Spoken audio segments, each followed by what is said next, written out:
for today's vlog ay nandito tayo ngayon sa Kubo. So, ang vibe natin ngayon ay countryside. So, ayan, kahit hindi tayo marunong mag-itak, ayan, kunwari nag-itak-itak tayo.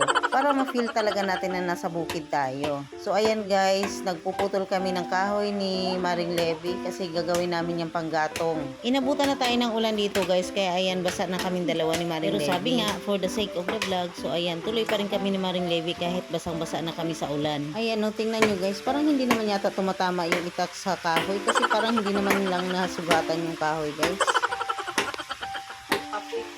Sa part na yan guys, nagreklamo na talaga ako kasi ang tagal ko ng pukpuk, hindi ko pa rin mabali yung kahoy. Kaya ayan, tinuruan na ako ni Maring Levy kung paano putulin.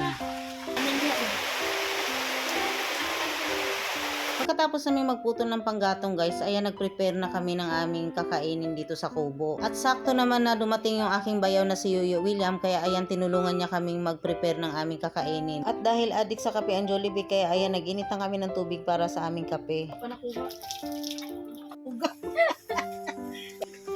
Yan, ito yung pinangbagong anak na.